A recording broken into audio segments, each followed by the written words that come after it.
오늘 아침에는 나사로야 나오느라 이런 제목으로 말씀을 드리고자 합니다.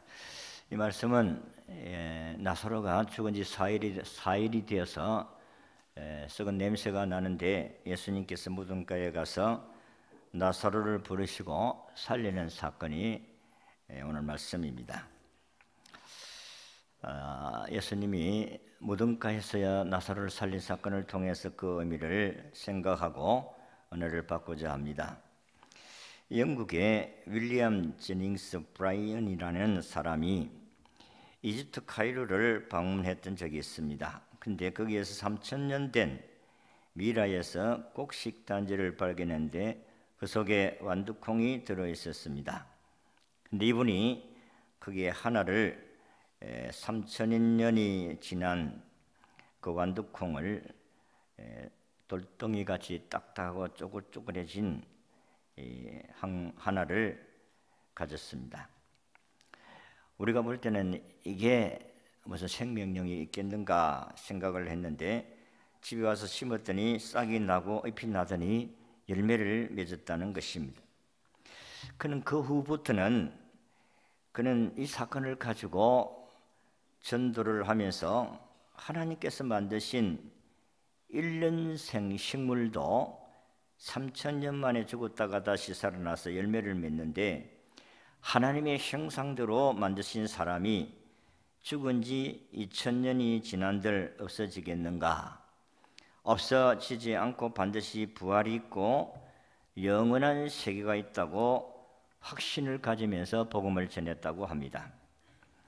그렇습니다. 예수 그리스도가 죽은 자 가운데 3일 만에 부활을 하시고 부활의 첫 열매가 되신 예수님은 지금도 살아 계시기 때문에 그 예수님은 지금도 죽은 영혼을 살리는 일을 계속해 갈 수 있음을 믿으시기를 바랍니다. 예수님이 부활하시면 우리도 부활할 수가 있고 예수님이 죽은 자 가운데 살아나신 주님은 오늘도 죽은 영혼을 살리는 능력이 있음을 믿습니다. 예수님이 없으시면은 성경은 그 죽은 생명이라 살았지만은 그 영혼이 죽었다 그렇게 말씀을 하셨습니다. 예수님이 있으면 생명력이 있고 예수님이 없으면 죽었다고 표현하고 있습니다. 왜냐하면 그 영혼은 지옥 가는 영혼이기 때문에 그렇다 하는 것입니다. 여러분 어떤 사람이 천국 갑니까? 죄 없는 사람이 갑니다. 어떤 사람이 지옥 갑니까? 죄 있는 사람이 갑니다. 우리는 다 죄를 가지고 있기 때문에 천국 갈 자격은 없습니다마는 예수님이 우리의 죄값을 대신 지불하심으로 말미암아 우리는 죄에서 다 자유함을 얻게 되어진 줄로 믿습니다. 그러니까 예수님이 있는 사람은 천국이고 예수님이 없는 사람은 죄가 그대로 있기 때문에 지옥이다. 그래서 살아서나 죽은 자다 그렇게 말씀을 하셨습니다. 오늘 성경 본문은 마르다 마리아의 오라버니 오빠가 죽었습니다. 그리고 장례를 치렀어요. 4일이 되었습니다. 근데 예수님이 오셔가지고 나사로의 무덤으로 가자. 그러니까 마르다가 아이고 주님이 부활하실 때쯤 되면은 우리 오라버니도 부활하지만은 지금은 그렇지를 못합니다. 야 이 사람아 나를 믿으면 하나님의 영광을 보리라고 하지 아니했느냐? 그러면서 무덤으로 갔습니다. 예수님은 죽은 나사로의 무덤 앞에서 돌을 옮겨 놓으라고 하시면서 무덤을 향하여 나사로야 나오라 소리치를 했습니다. 그러니까 나사로가 수족을 배로 동인 채로 나왔더라고 했습니다. 그리고 풀어서 다니게 하라고 하셨습니다. 오늘 아침 예수님께서 죽은 나사로를 무덤에서 나오라고 하시고 살려주신 이 사건의 의미를 오늘 여러분들에게 몇 가지 말씀을 드리고자 합니다. 첫 번째는 슬픔을 주는 무덤에서 나오라는 의미로 생각할 수가 있습니다. 여러분 죽음이라는 것은 슬픔이잖아요. 여러분 사람이 죽으면 얼마나 슬픕니까? 그래서 웁니다. 우는 이유가 슬프기 때문에 그런 것입니다. 요즘은 장례식에 우는 사람이 별로 없는데 너무 장수하기 때문에 그런지 모르겠어요. 어른이 돌아가시면 잘 울지를 않습니다. 왜냐하면 오래 사셨다고, 또 너무 아파가지고 병원에 오래 있으면 자녀들이 잘 울지를 않습니다. 그러나 어쨌든 사람이 돌아가면 다 슬프기 마련입니다. 그래서 웁니다. 오늘 우리가 읽은 33절에도 말씀을 보면 예수님께서 그가 우는 것과 또 함께 온 유대인들이 우는 것을 보시고 심령의 비통히 여기시고 불쌍히 여기사 이르시되 그를 어디 두느냐 이르되 주여 와서 보옵소서 하니 예수님께서 눈물을 흘리시더라. 여러분이 이 나사로가 죽었을 때 온 동네 사람들이 울고, 그리고 이 자매들도 울고 예수님도 같이 울어주었다 그랬습니다. 그러니까 오라비 나사로가 죽었을 때 그 누이들은 나사로의 그 여동생 마르다 마리아는 아마 눈이 퉁퉁 붓도록 울었을 것이다. 눈이 퉁퉁 부었다는 말 성경은 없어요. 그런데 이렇게 슬픔을 당했는데 얼마나 많이 울었겠느냐 그렇게 생각을 해서 그렇게 표현을 했습니다. 부모 없이 부모같이 의지했던 오라비가 죽었으니 그 슬픔은 다 말로 다 표현할 수가 없었을 것입니다. 동네 사람들도 다 함께 울어주었습니다. 예수님께서도 함께 그 슬픔을 이루하기 위해서 울어주었다 했습니다. 인생은 죽음 앞에서 어쩔 수가 없습니다. 왜냐하면 인생의 죽음은 하나님이 이미 예고하신 말씀이기 때문에 그렇다. 히브리서 9장 27절에 한 번 죽는 것은 정하신 것이요. 그래서 예수 믿는 사람들이나 안 믿는 사람들이나 이 땅에 태어난 사람들은 다 한 번 죽도록 정해 놓으신 줄로 믿으시기를 바랍니다. 나는 안 죽는다. 안 죽을 사람이 어디 있습니까? 물론 저 이단의 신천지의 교주는 나는 안 죽는다 그러지만은 죽습니다. 안 죽을 사람이 없습니다. 좀 일찍이 돌아가시고 늦게 돌아가시는 그 차이지 다 하나님께서는 인생의 죽음을 정해놨다 그랬습니다. 뭐 때문에? 죄 때문에 그렇습니다. 그래서 인생이 땅에 살다가 세상을 떠납니다. 그런데 사람이 죽으면 무덤을 만들어서 거기에 묻히게 합니다. 사람이 죽었을 때의 그 아픔과 슬픔과 섭섭함은 다 말로 표현할 수가 없습니다. 이 세상에 다른 것도 슬픔을 당한 경우도 있습니다. 억울한 일을 당하면 슬픕니다.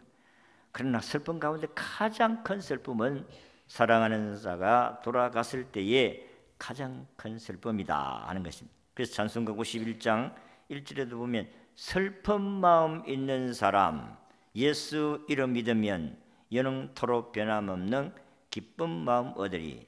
예수의 이름은 세상의 소망이요 예수의 이름은 세상의 기쁨인 줄로 믿습니다. 우리가 이런 노래에 찬송을 하는 이유가 바로 거기 있습니다. 그렇습니다. 아무리 슬픔을 당하도 주님과 함께 위로를 받고 주님을 통해서 새 힘을 얻으면 슬픔을 이겨내고 슬픔을 기쁨으로 변화하게 하실 줄로 믿습니다. 365장 1절에도 마음속에 근심 있는 사람 주 예수 앞에 아뢰라. 슬픈 마음 있을 때라도 주님께 아뢰라. 그렇게 말씀을 했습니다. 세상에 아무리 슬픔이 있어도 우리 주님께 나와서 그 슬픔을 아랠 때에 우리에게 슬픔을 이겨낼 수 있게 하신다. 그렇게 말씀을 했어요. 그래서 슬픔을 당한 자들은 다 나에게로 오너라 그랬습니다.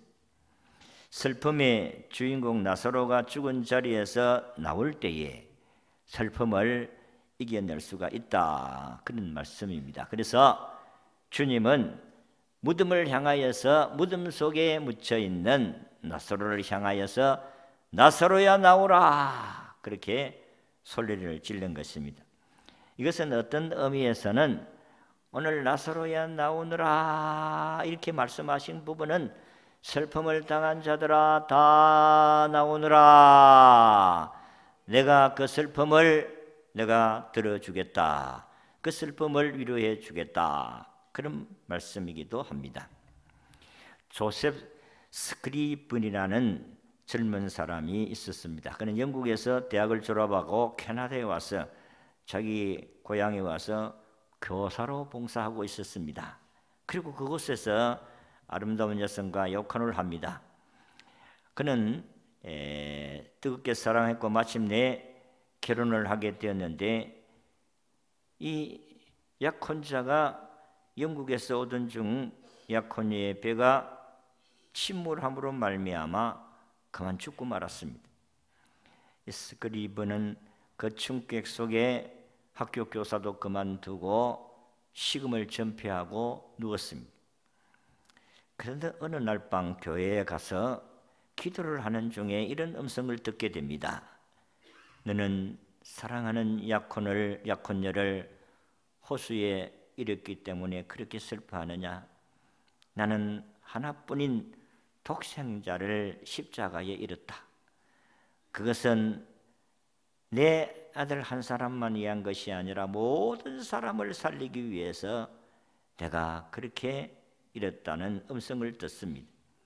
그때 그는 주님의 깊으신 사랑을 그때 경험하게 되었고, 그래서 쓴 찬송시가 우리가 늘 부르는 찬송가 가운데 369장 잿짐 맡은 우리 구주라는 찬송입니다. 여러분, 혹 슬픔이 있을 때에 여러분들이 이 찬송을 부르시고 위로를 받을 수 있기를 바랍니다. 어찌 슬픈 일이 어찌 없을 수 있겠어요? 이 세상에 살아가는 삶이 얼마나 힘들고 어렵습니까? 또 억울한 일도 당할 수도 있어요. 그렇기 때문에 억울한 일을 당하면 더 마음이 가슴 아픈 일들이 참 많습니다. 예수님은 억울하게 돌아가셨습니다. 죄를 짓고 돌아간 것이 아니라 우리의 죄를 대신 짊어지시고 대신 십자가에 돌아가신 줄로 믿습니다. 그러니까 여러분들이 예수님께 나오면은 오늘도 이 슬픔을 이겨낼 줄로 믿습니다.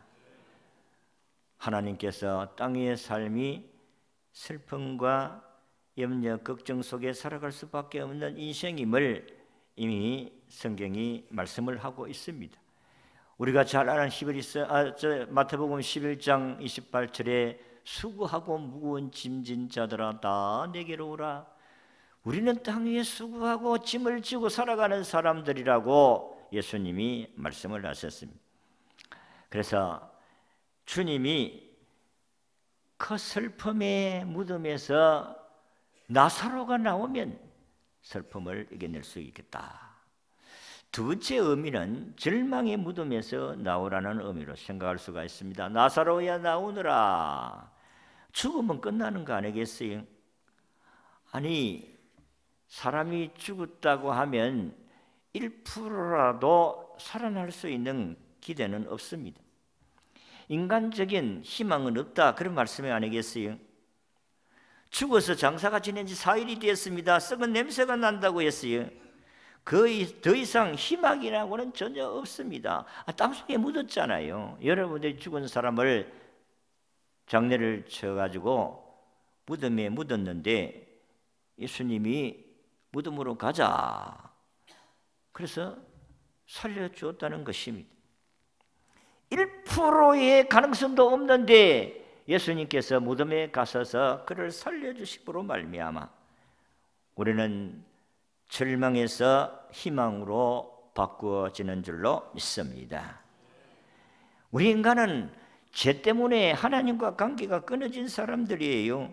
하나님께 갈 수가 없습니다. 왜 절망이 왔습니까? 왜 죽음이 왔어요? 죄 때문에 왔다고 하지 않았습니까? 성경에 너는 내 흙으로 왔으니까 흙으로 돌아가라. 너는 죄 때문에 죽을 수밖에 없다, 그렇게 말씀을 하셨습니다. 우리가 잘 아는 로마서 6장 23절에 죄의 싹은 사망이다, 죄의 값은 죽음밖에 없다, 그런 말씀입니다. 죽어버렸는데 무슨 희망이 있어요? 이사야 59장 1절 2절의 말씀같이 여호와의 손이 짧아 구원하지 못하심도 아니요 귀가 둔하여 듣지 못하심도 아니라 오직 너희 죄악이 너희와 너희 하나님 사이를 갈라 놓았고 너희 죄가 그의 얼굴을 가리워서 너희에게 듣지 않으시게 함이니라. 죄가 하나님과 우리의 관계를 갈라 놓았다고 했어요. 죄가 죽음을 갖다 주었습니다. 그런데 예수 그리스도가 죽으심으로 죄 문제를 해결하시고 부활의 주님이 오늘도 절망의 무덤에서 고통당하고 괴로워하는 사람들을 향하여서 나오너라 그렇게 말씀을 하셨습니다. 나사로가 살아서 나오니까 오늘도 이 절망 가운데 있는 사람들이 다시 회복되는 역사가 일어나게 되는 줄로 믿습니다. 이 세상에 얼마나 절망 가운데 사는 사람이 많고, 여러분 우리나라의 자살률이 세계 1위라고 하지 않습니까? 지금도 신문지상에 나오지 아니하지만은 자살하는 사람들이 참 많습니다. 그리고 요즘 시대는 우울증에 걸린 사람이 너무 많다고 해요. 그래서 우리는 어떤 질환 가운데 있다 할지라도 예수님께 나오면 예수님께서는 그 우울증도 해결해 주실 줄로 믿습니다. 오늘 일부 예배에 오신 등록하신 자매님도 그런 어려움들이 있었습니다. 여러분, 예수님께서 죽은 자 가운데서 나사로를 살려주심으로 말미암아 절망이 희망과 기쁨으로 변하게 하신 것 같이 오늘도 예수님을 영접하면 오늘 이런 은총을 누리게 될 줄로 믿습니다. 실로암 안과병원의 원장이신 김선태 목사님은 10살 때에 6.25를 만났습니다. 부모님은 전쟁 중에 폭격으로 돌아가시고 자신은 폭발물에 두 눈을 실명하였습니다. 그는 매일매일 사람들로부터 얼마나 욕을 많이 얻어먹고 살았는지, 이 벼락 맞을 죽을 놈아, 연병 앓다가 죽을 놈아, 이런 등등의 옛날 사람들은 욕을 참 많이 했어요. 왜 그렇겠어요? 살기가 어려우니까, 악밖에 안 남았으니까. 그러니까 그런 부분들을 자기 자녀에게도 막 퍼붓고 또 좀 힘들고 그런 사람들에게 더더욱 그런 짓을 범하게 되었다는 것입니다. 이 새를 만발이나 빠질 놈이 나가고 이렇게 옛날에 새 이런 욕을 얻어먹으면서 살았던 사람이 김선태 목사님이었습니다. 그래서 그는 참 절망 중에서 아주 소중한 사람을 만났습니다. 예수님 참 믿는 사람을 만나서 예수님을 소개받고 희망을 가지게 되었다는 것입니다. 그분이 쓴 책 땅을 읽고 하늘을 찾은 사람이라는 이 책의 서두에서 이런 내용이 기록이 되어져 있습니다. 나는 세상의 눈으로 볼 때 참으로 가난한 사람이었다. 어린 나이에 부모를 여의고 두 눈도 잃고 친구도 잃고 친척도 잃고 건강도 잃고 희망도 재산도 다 잃어버렸다. 평범한 사람들이 세상에 갖게 되는 이 기본적인 모든 것을 다 잃었다고 했습니다. 그래서 자신은 땅의 것을 모두 잃었기 때문에 그가 찾을 수 있고 의지할 수 있는 것은 하늘을 찾을 수밖에 없었다. 그래서 땅을 잃은 대신에 내가 얻은 제일 큰 기쁨은 하나님의 아들이 된 특권이었다. 그렇게 그의 서문에 기록하고 있습니다. 그리고 지금은 시각장애인들을 위한 병원장이자 목사로서 하나님이 나를 위해 전심전력으로 살고 있다고 했습니다. 그는 지금도 사랑의 귀한 수술을 통해서 수만 명의 시각장애인들에게 새로운 세상을 보여주고 있습니다. 2007년도에는 아시아에서 노벨상 다음으로 받는 상, 아주 큰 상, 막사이사이상을 탔습니다. 그는 명인이었지만 하나님께서 그의 마음속에 있었던 소원을 들어주셨습니다. 모든 것을 잃었습니다. 그런데 하나님을 잃지 아니했더니 하나님이 나에게 이런 복을 주셨더라. 나는 이 땅 위에서는 정말 하나의 소망도 없었다. 예수님을 마음에 모심으로 말미암아 이 절망의 무덤에서 나올 수가 있었다. 그렇게 고백을 하고 있습니다. 여러분, 오늘도 혹 교회 오면서 죽어버릴까? 아파트 가서 떨어져 버릴까? 아니면 저 부엉이 바위 가서 떨어질까? 우리 여기는 부엉이 바위 없습니다. 여러분, 대통령도 그렇게 얼마나 힘들고 괴로웠으면 그런 죽음을 선택을 했겠느냐는 것입니다. 그러니까 우리가 다 이런 절망의 문을 우리가 지날 수가 있어요. 근데 주님의 음성을 들으시기를 바랍니다. 나사로야 나오라. 이 절망의 무덤에 있는 나사로를 부르십니다. 나사로가 나오니까 마르다 마리아는 절망이 희망으로 바꾸어진 줄로 믿습니다. 나사로가 무덤에서 나와야 돼요. 예수 그리스도가 죽은 자 가운데 부활하셔야 됩니다. 그래야 오늘도 우리에게 희망이 있잖아요. 그래서 이 세상에 아무리 희망이 없고 절망적이라 할지라도 교회에 나와서 주님만 붙드시면 문제가 해결될 줄로 믿습니다. 이 믿음을 가지시기를 바랍니다. 그렇습니다. 여러분, 저는 예수를 믿고 난 후에 가장 먼저 깨달음은 우리 육신의 아버지는 가난한데 하나님 아버지는 부자다 하는 것을 내가 깨달았어요. 자, 이게 하나님의 축복이었습니다. 여러분, 하나님이 이 세상에서 가장 큰 부자이십니다. 왜 그렇습니까? 하늘과 땅을 창조하신 분이잖아요. 그리고 내가 예수를 믿음으로 나는 누구의 자녀? 하나님의 자녀가 되었잖아요. 아버지가 부자면 자식도 부자지. 우리 아버지 하나님이 부자니까 나도 부자가 되는 줄로 믿습니다. 여러분들은 부자의 자녀예요. 그 왜 가난한 사람같이 사느냐는 것입니다. 영적 부유한 자, 육적인 부유한 자, 우리는 영육간에 다 부유한 자로 살아갈 수 있게 될 줄로 믿습니다. 우리는 오늘 주님이 말씀하시는 무덤을 향하여서 나사로야 나오너라. 그건 희망이라는 거 없잖아요. 무덤에 이제 죽은 자가 무슨 희망이 있겠어요. 근데 주님을 붙드니까 주님은 죽은 자를 살려내는 줄로 믿습니다. 마르다 마리아가 이 사람아 나를 믿으면 하나님의 영광을 보리라고 하지 아니했느냐. 믿어라. 믿으니까 돌을 옮겨 놓아라. 믿음으로 옮겨 놓으니까 오라버니가 살아나오는 역사가 일어난 줄로 믿습니다. 마지막으로 잠자는 무덤에서 깨어나오라 이런 의미로 생각할 수가 있어요. 43절에 보니까 이 말씀을 하시고 큰 소리로 나사로야 나오라 부르시니, 또 11절에는 또 이르시되 우리 친구 나사로가 잠들었도다. 그러나 내가 깨우러 가노라. 제자들이 이르되 주여 잠들었으면 낫겠나이다 하더라. 예수님은 죽은 자를 잠잔다 이런 표현을 했는데 제자들은 진짜 잠자는 줄 알고 깨우러 가면 아이고 우리 나사로가 일어나겠습니다. 죽었어요. 4일이 되었습니다. 썩은 냄새가 납니다. 여러분, 오늘 무덤에 있는 그곳에는요 썩은 냄새 나는 곳입니다. 거기에는 우리에게는 희망이 없는 것이고 우리에게 악취만 풍깁니다.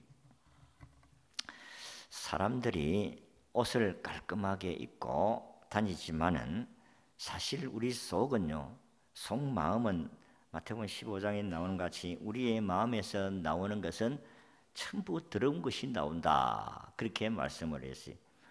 음란과 그리고 우상 숭배와 이런 죄악들이 우리의 마음에서 나온다고 했습니다. 우리는 사실 신사인 것 같고 어려운 것 같이 보이지만은 우리 속은 항상 죄악으로 물들어 있는 줄로 믿습니다. 그래서 썩은 냄새 나는 거예요. 예수님이 없은 사람들은 죄를 죄라고 인정하지 않습니다. 무덤은 향기로운 곳이 아닙니다. 무덤은 썩은 냄새가 나는 곳이에요. 그곳에 있으면은 사람은 살 수가 없습니다. 그곳에 있는 사람들은 미친 사람들만 살지, 미친 사람 무덤에 살지. 성경 보니까 귀신 들린 자가 무덤에 산다고 했어요. 그래서 우리가 아무리 깨끗한 옷을 입고 경건하게 보인다 할지라도 우리는 무덤의 자리에 있으면 냄새를 풍깁니다. 죄 짓는 자리, 죄가 있는 곳에 있으면 썩은 냄새를 풍긴다, 그런 말씀입니다. 아무리 신분이 높은 신분을 가졌다 할지라도 예수가 없으니까 얼마나 참 더러운 행동을 많이 합니까?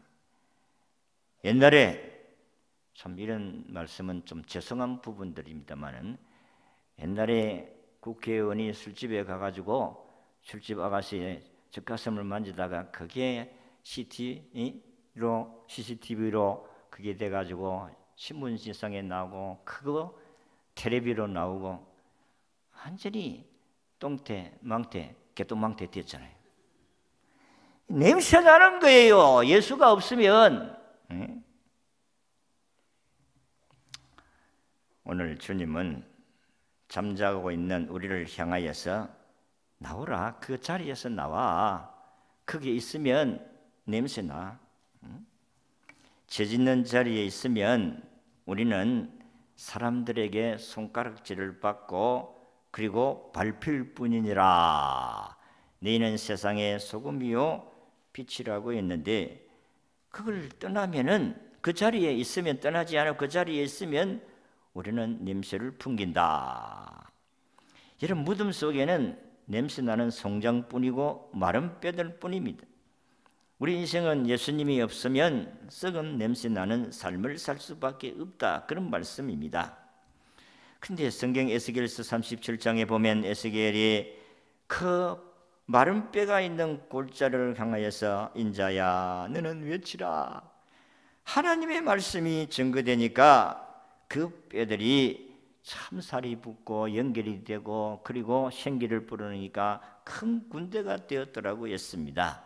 이 세상에는 한마디로 말해서 예수가 없으면 냄새나고 마른 뼈같이 바싹 말라서 오늘 우리에게 아주 흉악하게 위협을 주고 또 두려움을 주고 불안을 갖다 준다, 그런 말씀입니다.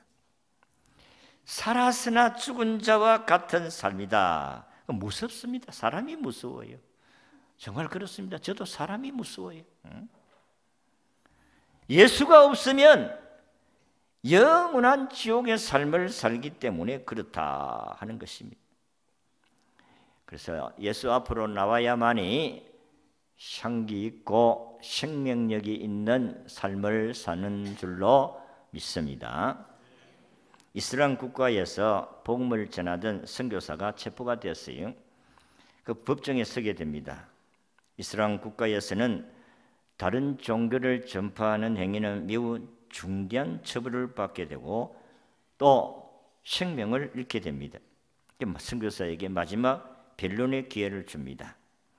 그래서 그는 이렇게 이야기합니다. 법정에 있는 모든 사람들을 둘러보고 그는 한 가지 물어볼 것이 있다고 하면서 질문을 합니다. 그리고 그 질문에 답을 해달라고 부탁을 하면서 이런 이야기를 합니다. 내가 길을 가고 있는데 갑자기 두 갈래길이 나타났다. 어느 길로 가야 할지 알 길이 없어가지고 망설이고 있는데 저쪽에서 두 사람이 나에게 오고 있었다. 한 사람은 살아있는 사람이고 다른 한 사람은 죽은 사람이었다. 그러면 누구에게 길을 물어야 하겠는가? 그러니까 법정에 있던 사람들이 아이 거기에 당연하게 살아있는 사람들에게 물어야지. 옳습니다. 나는 왜 예수를 선택했느냐? 예수는 살아계시고 마음에선 죽었기 때문에 나는 예수님께 나아가고 예수님께 내 인생의 길을 물을 수밖에 없었다. 내가 어떻게 죽은 마음에게 내 길을 묻겠느냐? 그렇게 변론을 했다고 합니다. 죽은 자에게 물어봐야 답이 없습니다. 죽은 자 가운데 부활하신 예수님에게 물으시면 생명을 얻는 길을 가르쳐 주는 줄로 믿습니다. 예수님은 요한복음 14장 6절에 말씀하기를 내가 곧 길이요 진리요 생명이니 나로 말미암지 않고서는 아버지께로 올 자가 없다고 했어요. 예수님만이 천국 가는 길로 인도하시고 예수님만이 영원한 천국으로 우리를 인도해 주실 줄로 믿습니다. 오늘 주님은 나사로를 살려주시면서 오늘 우리를 향하여서 야 이 사람들아 잠자는 자리에서 깨어나라. 너희들이 신앙의 그 어두운 잠자는 자리에서 깨어나라. 그리고 사람을 살리는 일에 쓰임 받으기를 바란다. 여러분, 예수 안 믿는 사람은 생명력이 없기 때문에 죽은 자와 같습니다. 그리고 이런 사람들에게는 땅 위에서 아무리 선한 일을 많이 해도 저들은 향기를 드러낼 수가 없습니다. 왜? 다 자기 영광을 위해서 하기 때문에 그렇다는 것입니다. 우리는 이 세상에 예수 안 믿는 사람이 너무 많습니다. 우리 지역만 해도 여러분 10%도 예수 안 믿어요. 100명 가운데서 10명도 채 안 믿는다, 그런 말씀입니다. 이런 사람들은 죽은 영혼과 같다 그랬습니다. 그래서 주님은 오늘 우리를 향하여서 하신 말씀이 이 사람아 무덤으로 가자. 우리를 데리고 무덤가로 가서 큰 나사로를 향하여 나사로야 나오너라고 외치는 주님의 음성을 들을 수 있기를 바랍니다. 무덤에 머물러 있는 사람들은 그 무덤에 머물러 있으면 우리는 슬픈 자가 된다. 자기 오라버니 나사로가 무덤에 묻혀 있으니까 슬플 수밖에 없습니다. 그렇기 때문에 우리는 예수님께로 인도를 해야 그 슬픔을 이겨내게 하시는 줄로 믿습니다. 무덤에 머물러 있으면 절망이잖아요. 죽으면 끝뿐이지 않습니까? 그런데 예수님께로 오면 사람이 가망이 없는데도 가망이 있을 수 있는, 살 수 있는 희망을 가질 수 있게 되는 줄로 믿습니다. 그러니까 여러분들 안 믿는 사람들은 어떻게 하든지 우리 하나님께로 넣도록 인도하셔야 되지요. 그래야 사는 길이 열리지 않습니까? 나사로가 살아나와야 마르다 마리아에게 희망이 되잖아요. 안 믿는 사람들이 하나님께로 나와서 예수님 만나야 희망과 소망을 가지고 기쁨으로 살아가게 될 줄로 믿습니다. 그리고 나사로가 나옴으로 말미암아 잠자는 자리에서, 죽은 자리에서 부활하게 하는 이 놀라운 사건이 일어났습니다. 그래서 우리는 외쳐야 됩니다. 바이피들을 향하여서 바이피야 나오너라, 나오너라 외쳐야 될 줄로 믿습니다. 나와야 소망이 있는 거예요. 그 자리에 있으면 인생은 끝나는 겁니다. 언제 사람이 죽을 줄 몰라요. 내가 건강한다고 해서 내가 몇십 년 살 수 있다 장담 못합니다. 밤사이에 안녕이라는 말이 있잖아요. 그렇습니다. 건강하게 살다가 밤에 잤는데 아침에 일어나니까 송장으로 일어나는 경우가 많습니다. 성경에도 보면 18만 5천 명이 저들은 건강한 군인이었는데 하루아침에 송장이 뛰었잖아요. 누구도 큰 소리 칠 수가 없습니다. 오늘 주님은 우리를 향하여서 나사로야 나오느라고 소리치는 이 음성을 듣고 슬픈 자들이 하나님께 나와서 위로받고 절망 가운데 있는 자들이 희망을 가지게 하고 그리고 죽었던 자들이 다시 살아남을 통해서 저들에게 소망이 있게 하는 이 귀한 사역에 우리 모두가 다 쓰임받을 수 있기를 진심으로 바랍니다.